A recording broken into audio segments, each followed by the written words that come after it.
My name is Lena, and I'm 14 years old. This is the story of how Scanned finally revealed a truth everyone around me kept pretending didn't exist. The steel-toed boot slammed into my ribs with chilling accuracy, not a wild hit. But the exact same spot Mark had aimed for a few months ago. The last bruises hadn't even faded when a new wave of agony tore through my chest. I felt something shift deep inside, followed by a sickening crack that echoed around the damp Riverton basement. "Get up," Mark growled, towering over me in his work uniform, the company logo spotless despite what he'd just done. I said get up, but I couldn't. My lungs barely worked. Every tiny breath stabbed through me like electric fire. My vision flickered as I curled around my ribs, trying to protect what was left of them. Mom's footsteps rushed down the old wooden stairs. Her face drained of color when she saw me on the concrete, still clutching the laundry basket I'd been carrying when Mark decided I disrespected him by not greeting him fast enough. "What happened?" she whispered, even though she already knew. We always knew. She tripped over the last 2 steps. Mark said smoothly, already shaping the lie we'd repeat later. "She's clumsy, always has been." Mom nodded automatically, helping me stand as I swallowed the scream rising in my throat. We slipped into our familiar routine, the cycle of lies, practiced excuses, and silent loyalty to the man who controlled the entire house through fear. But this time was different. This time the pain was worse. This time breathing felt impossible. As Mom guided me toward the car, I caught a glimpse of myself in the hallway, mirror ghostly pale, lips faintly blue, eyes wide with something heavier than fear. For 3.5 years, I had perfected the art of hiding everything. Long sleeves to cover bruises. Excuses rehearsed until they sounded real. Nothing for teachers to report. Nothing for neighbors to question. Mark, my stepfather for 5 years, knew exactly how to hurt without leaving evidence, until tonight. "Remember what we talked about?" Mom whispered while driving, gripping the steering wheel so tightly her knuckles turned white. "You slipped on the stairs while doing laundry, that's all. Lena, we can't afford anyone digging into this. Mark's insurance covers all of us." I nodded weakly, every breath slicing my ribs from the inside. We arrived at St. Aurora General Hospital, unusually quiet for a Thursday evening. Mom filled out the forms while I sat motionless, counting tiny breaths. Inhale 1, 2. Exhale 1, 2. "Don't cry. Don't show pain. Don't tell, Lena Hart." A nurse called softly. She looked up from her clipboard. "Come with me, sweetheart." Mom immediately stood. "I'm coming too. She's just shaken from the fall." The nurse, Evelyn Grant, according to her badge, led us into a small exam room. Her silver hair was pinned neatly back, and her eyes held a kind of sharp knowing that made me nervous. "Can you tell me what happened?" she asked, pen poised. Before I opened my mouth, Mom answered for me. "She fell down the stairs while carrying laundry. Just an accident." Nurse Evelyn kept her eyes on me. "Lena, I need to check your ribs. Lift your shirt a little for me, okay?" My stomach twisted. I hesitated, but slowly raised the fabric. Silence, then a sharp breath from the nurse. Bruises covered my torso like a map. Some fresh, some fading, some shaped unmistakably like the tread of a work boot. Fingerprints on my arms, the outline of a belt buckle across my back. "These aren't from stairs," Evelyn said softly while gently pressing my ribs. When I flinched, she nodded. "We need scanned immediately." "Is that necessary?" Mom asked weakly. "She's just bruised." "Mrs. Hart," the nurse said, firm but calm, "your daughter is struggling to breathe. Scanned are not optional." In radiology, as they positioned me against the machine, I saw my reflection in the metal panel small, fractured like a bird that had crashed into the same window too many times. "Stay absolutely still," the technician said. The machine hummed, scanning through my skin into the truth I'd been forced to bury. Back in the exam room, we waited. Mom stared at her phone, probably text messages from Mark asking where we were. She'd told him we went to buy groceries. A lie within our endless collection of lies. A few minutes later, Dr. Marissa Cole entered, her expression grave. She clipped the scan to the light board. "Mrs. Hart, Lena, we need to go over these." She pointed to 2 bright white lines across my ribcage. "These are your current fractures," she said. Then her finger moved across other faint lines. "And these are older healed breaks. I count at least 7 past fractures in various stages of healing." Mom's voice cracked. That can't be right. She's accident prone, she falls. Mrs. Hart, doctor." Cole interrupted firmly. "These injuries do not come from falling downstairs. The pattern indicates repeated intentional trauma." I stared at the images. The truth laid out plainly in black and white. Truth that no excuse could erase. "I'm legally required to report this," the doctor continued. "I've already notified our social worker and will need to contact the police." "No." Mom stood up, panic overtaking her features. "You don't understand. If they get involved, Mark will." "Mark, doctor." Cole's eyes sharpened. "Your husband." In that moment, watching Mom torn between protecting the man who hurt me and protecting me, I made up my mind. For years I'd carried their secrets, but the scan had finally given me something I never had before. "Proof, yes," I said, my voice steadier than I expected. "Mark did this, all of it." From that moment on, everything moved unbelievably fast. Within 40 minutes of Dr. Marissa Cole contacting Child Protective Services, 2 uniformed officers from the Riverton Police Department arrived.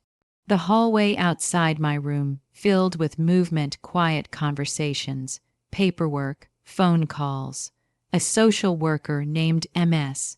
Layla Morneau sat beside me while officers spoke privately with Dr. Cole. Mom paced the small exam room like she was trapped, glancing between me and her ringing phone. I could see Mark's name lighting up her screen again and again. "Your scans reveal a complete timeline, MS." Morneau said gently, sliding a report toward me. "Every fracture develops in stages, and the dates help us understand when each one happened. Do you want to walk me through them?" I looked at the printed dates, each one a memory I'd tried to bury. April 9th, 3 ribs broken when Mark found out I joined the school's art club behind his back. August 21st, a cracked collarbone for returning home 15 minutes later than expected. January 3rd, 2 rib fractures after I accidentally spilled juice on his tools. He always said no one would believe me. I whispered, staring at the cold medical language that described my pain with such precision. He said I had no proof. "You do now," MS Morneau said softly. "Bones don't lie." A sudden commotion outside made us all turn. Mark's voice echoed down the corridor, loud, charming, dripping with fake concern. "I'm looking for my stepdaughter, Lena Hart. My wife told me she had an accident." Mom darted toward the door, but 2 officers stopped her. Through the small window, I saw Mark in his spotless work uniform, acting like a devastated parent. "Sir," one officer said, "we need you to come with us." Mark's mask slipped. "What's going on?" "My daughter fell. I'm here to take her home. Doctor." Cole stepped forward, holding up my scan.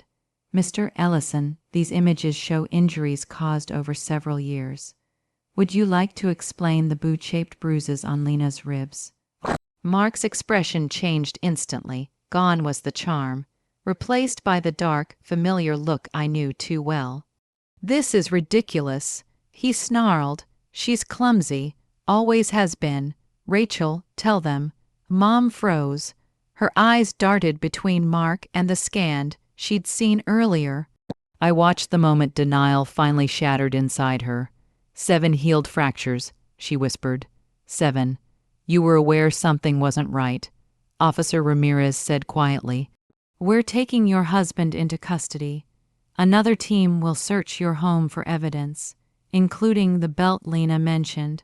As they led Mark down the hall in handcuffs, he shot me a look filled with hatred. "You'll regret this," he mouthed. But for the first time, I wasn't afraid. His power ended the moment those scans lit up the screen. Dr. Cole supervised as a nurse carefully wrapped my ribs. "You'll need follow-up with our orthopedic team," she said, and we're arranging sessions with Dr. Safia Patel, one of our trauma therapists. "What happens now?" I asked MS. Morno, watching Mom collapse into a chair, covering her face. "You'll need a safe place during the investigation," she said. "Is there family you can stay with?" I thought of Aunt Caroline, Mom's older sister, the person Mark had banned us from seeing. "My aunt lives about 3 hours from Riverton," I said. "We'll reach out." MS. Morno assured me, "Tonight, you'll stay in the pediatric ward so we can monitor your breathing." That night, in the quiet hospital room, Mom finally spoke. I didn't want to believe it. She whispered, "Every time you were hurt, I convinced myself it was something else. I failed you, Lena. You were scared too," I said softly, realizing Mom had been living under fear just like me. "Fear isn't an excuse," she replied. "I'm your mom. I should have protected you, but I swear to you, I won't fail you again." The TV played softly in the background until a sudden news alert appeared. Mark's face flashed on screen. "Local resident Mark Ellison has been arrested on charges of child abuse," the reporter said. Scanned evidence revealed multiple injuries consistent with long-term physical harm. Mom reached to turn off the TV, but I stopped her. "No," I said. "People should see who he really is." Later, a night nurse brought pain medication and a small vanilla pudding. "You know what we call scanned," she said kindly. "Truth tellers. Because bones remember what people try to hide." I looked at my wrapped ribs. For years, they'd carried secrets. Now they were finally speaking. For the first time, I felt something I hadn't felt in years. Free. Half a year after that night, I sat inside a courtroom in Riverton. My ribs had healed, but my memories remained sharp. Mom filed for divorce just days after Mark's arrest. The court fast-tracked it given the evidence. We moved out of our old house within 72 hours, leaving behind everything that felt poisoned by fear. The prosecutor built his entire case around my scan. Dozens of enlarged images lined the courtroom walls, the story of my survival, written in bone. Aunt Caroline sat beside me every day, her presence calm and grounding. Her home had become a sanctuary, unlocked doors, quiet mornings, no tension hanging in the air. The evidence shows not one moment of anger, the prosecutor told the jury, but a calculated pattern of cruelty. Mark sat in an ill-fitting suit, looking smaller than I'd ever seen him. His lawyer tried to claim I caused my own injuries, recklessness, attention-seeking, anything to deflect blame. But the medical expert destroyed every lie. Dr. Cole testified that the bruising matched Mark's work boots. The historical fractures showed a timeline of violence no fall could produce. Mom's testimony was the hardest. She cried openly, admitting she'd helped hide the abuse out of fear and denial. "I thought protecting him meant protecting my family," she said. "I was wrong." The case made national headlines. Scanned justice, the newspapers called it. Doctors across the country began using my case to teach medical students how to spot abuse. When I gave my victim impact statement, I didn't look at Mark. I faced the jury.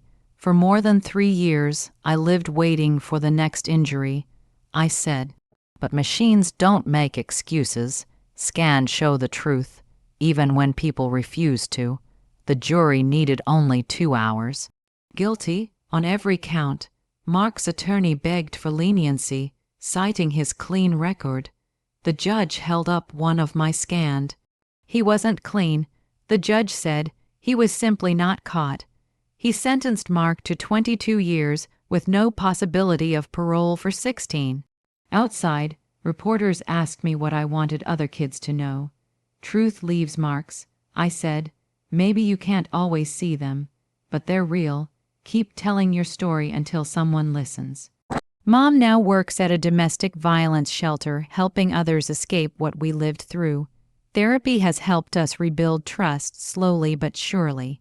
Aunt Caroline helped us find a small apartment near her home. A fresh start. My new room has big windows and no locks. On the wall hangs a framed scan, my last one, showing fully healed ribs. "Why keep this?" a mom once asked. "Because it's the picture that saved us," I said. "It's not just broken bones, it's breaking free. Now I'm starting my second year of high school." Nightmares are fewer. My confidence is growing. Last week, Dr. Cole invited me to speak to medical students about recognizing hidden abuse. "Your case changed hospital protocol," she said. "You helped us see what we'd been missing." That final scan, my reminder of freedom, still hangs above my desk. Some nights I look at it and remember how a machine revealed what everyone else overlooked. Mark was right about one thing. No one would have believed just my word, but he never expected science to speak for me. My ribs are strong now. So am I. Every breath reminds me I'm free, I'm safe, and my truth can never be buried again.